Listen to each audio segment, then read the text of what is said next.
N Pauli's blog YouTube चेनेलाव नोंथां साफ्रोमखौ बरायनाय थाबाय। स' लोगोफोर नोंथांमोना दान्दिसे नायलांदो। आं गोदान मोनसे भिडिअ लाना फैदों। बे भिडिअआनो जाहैबाय गोदानै बिटिआर सोसननायनि थाखाय गामियारि सुबुंफोरजों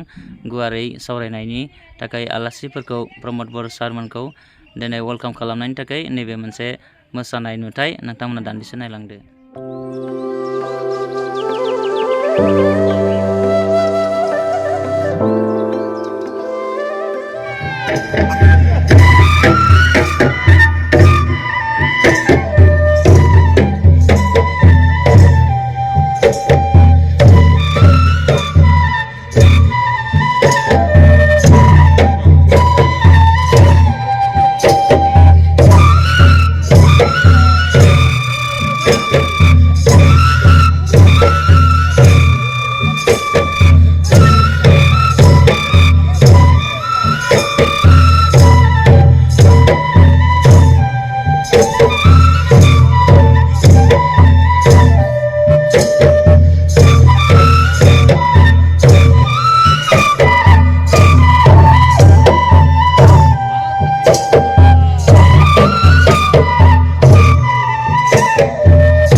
बिथांमोना बागुरुम्बाखौ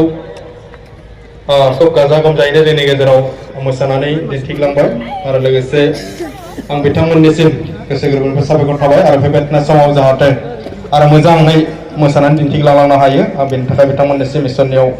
आशीर्बाद बिबाय आरो बे सम रायजोफोर ओंखाम उखैबाय नामा गोजान गोजान जायगानिफ्राय फैदों आं दहाय खबर लादों जे 11टा बाजियावनो गोबाङानो सफैदों 1टा जाबाय आङो 10 मिनिटनि गेजेराव आंनि बुंनांगौखौ फोजोबगोन जोंहा मानगोनां दिनैनि गाहाय आलासि बिथाङा बेयाव गेबें आरो गोलावै खोथाखौ बुंगोन। गिबियावनो दुलाराय बर' फरायसा आफाद ओनसोलनि गासै रायजो राजाखौ लानानै खुंनाय गेवलां मेलखौ सामलायगिरि सनितपुर जिल्ला एबसुनि आफादगिरि जित स्वर्गियारि बे हाबाफारियाव बाहागो लाफैनाय जोंनि बयनिबो सिबिजाथाव फुजिनां बिटिआरनि मानगोनां चिफ एक्जिकिउटिभ मेम्बार दुलाराय बर' फरायसा आफादनि मोनसे समनि आफादगिरि आरो बिटिआर गोरोबथाखौ खोब साहसनि गेजेरजों साक्सेसफुली मावफुंनानै लाबोनाय आथिखालनि बिटिआरनि चिफ मानगोनां प्रमद बर' बिथां बे हाबाफारियाव बिटिआरनि मानगोनां डेपुटि चिफ मोनसे समनि एनडिएफबिनि आफादगिरि उदालगुरि समस्तिनि मानगोनां एमएलए गोविंद बसुमतारी आदा बिथां बिटिआरनि इएम मानगोनां दावबायसा बर' बिथां दुलाराय बर' फरायसा आफादनि बोसोनगिरि खुंथा स्वर्गियारि एबसुनि speaker Abid Narzary public relation secretary जोंहा बेयाव दङ राजेश बसुमतारी नेहाथारि बिरदाव बर' सनितपुर जिल्लानि गासै एबसुनि मावथि बिबानगिरि लोगो नोंथांमोन बिश्वनाथ जिल्ला एबसुनि आफादगिरि संगल गयारि आरो गुबुन गुबुन दैदेनगिरि एबसुनि मिरुनि आरो जिल्लानि आगुनि दैदेनगिरि नोंथांमोन तामुलपुर समस्तिनि आगुनि एमएलए मानगोनां सन्दीप बसुमतारी बिथां आरो एनडिएफबिनि आगुनि गाहाय नेहाथारि हरिसिंगा समस्तिनि मानगोनां एमसिएलए सन्जय स्वर्गियारि बिथां गोबां आलासि नोंथांमोन आरो सिबिनां आइ आफा रायजो राजा नोंथांमोन 46 गामिनिफ्राय बाहागो लाफैनाय नर्थ ढेकियाजुलि बातासिपुर ओनसोलनि गासै बैसोआव देरसिन आइ आफा बयनिसिमबो आङो गिबियावनो खुलुमबाय गाहाम हामलायनाय हरबाय আমাৰ সাংবাদিক বন্ধুসকললৈ মোৰ আন্তৰিক ধন্যবাদ মই যাচিছোঁ যেতিয়াই আমি এই অঞ্চলত আহোঁ যিকোনো সমস্যাৰ ওপৰত আমি চৰকাৰৰ ওপৰত যিখিনি দাবী আমাৰ যিখিনি আকাংক্ষা সেই গোটেই কথাবিলাকক ঢেকিয়াজুলি অঞ্চলৰ সাংবাদিক বন্ধুসকলে সদায় কেন্দ্ৰীয় আৰু ৰাজ্য চৰকাৰলৈ পঠিয়াইছে আৰু ইয়াৰ বাবে আমি সদায় খলাপ ল'ব লাগিব मानगोनां रायजो राजा नोंथांमोन गोलाव सम सोमावसारनाय जाबाय आरो बे जारिमिनाव आङो थांनो नागिराखै दुलाराय बर' फरायसा आफादनि 6 बोसोरनि आन्दोलन आरो उननि समनि आन्दोलन बड'फा उपेन्द्रनाथ ब्रह्मआ दैदेननाय बड'लेण्ड आन्दोलन आरो एसे सिगाङाव जों बड'फानि मुसुखायाव बिबार बावदों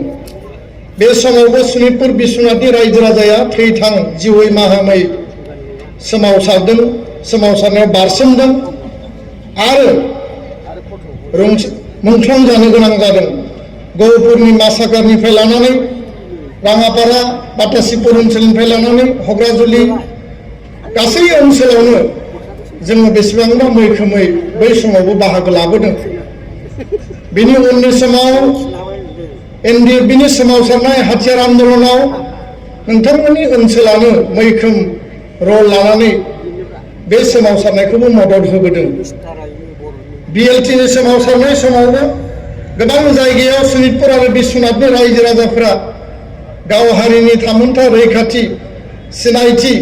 हारिनि अस्तित्व आरो दुलाराय बर' माहारिनि मोननांगौ दाबिखौ लानानै नोंथांमोना मदद होबोदों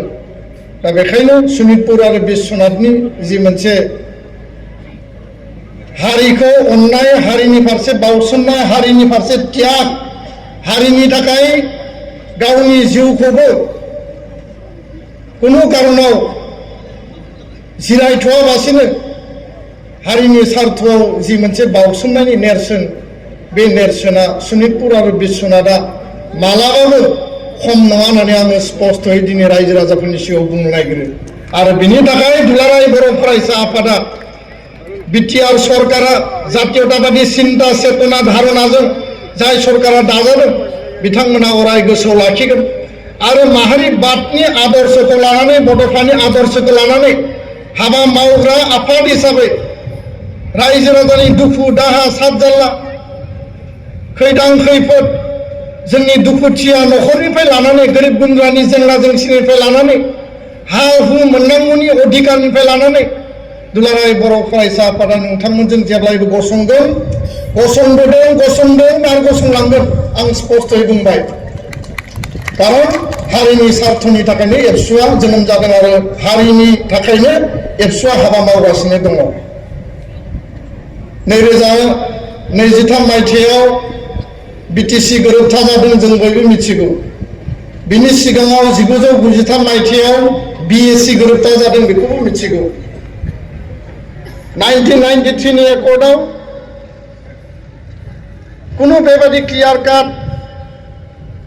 गासै बेबस्थाया जायनि थाखाय बर' रायजो राजाया बे एकर्डखौ रिजेक्ट खालामबाय आरो बै समावबो सनितपुर आरो बिश्वनाथनि बे ओनसोला जेरैबायदि बिएससिआव दाजाबनांगौमोन बेखौ दाजाबनाय जायाखिसै बै समनि दैदेनगिरिफ्रा नाजादोंमोन जानांगौ जोंजों रायलायोब्ला बिथांमोना बुङो खिन्थु गोबां जाहोननि थाखाय दाजाबनो हायाखै 2003 सननि एकर्डआव जोंनि बोसोनगिरि खुंग्रा स्वर्गीयारि सनितपुर बिश्वनाथनि गहपुरनिफ्राय जागायनानै जेसेबां लिडारफोर दङ सारा आसामनि जिखिनि बर' दैदेनगिरिफोर दङ एबसुनि गुबुन गुबुन माहारियारि गौथुमनि दिल्लीयाव बबे एरिया हाबगोन मा जागोन एकर्डआ बोरै जागोन बेखौ लानानै सावरायलायनाय जादों जों बेखौ मिथिगौ नाथाय जोबथा समाव सनितपुर आरो बिश्वनाथखौ कन्टिगुआसआव सोनानै खेबसेनो घोषणा होनांगौनि थाखाय जिखिनि हाबा मावनांगौमोन बै समावबो बबेबा नङा बबेबा जे मोनसे इनिशिएटिभ आरो सरकारजों जे बार्गेनिं बबेबा नङा बबेबा बियो थाबथाहैदों जायनि थाखाय 2003 सनावबो बे सम्भब जादिया दा जोङो रावखौबो दाय होलायनो नागिराखै रावखौबो जोङो दुसिनो नागिराखै 93 नि आरो 2003 नि बे थासारिखौ नायनानै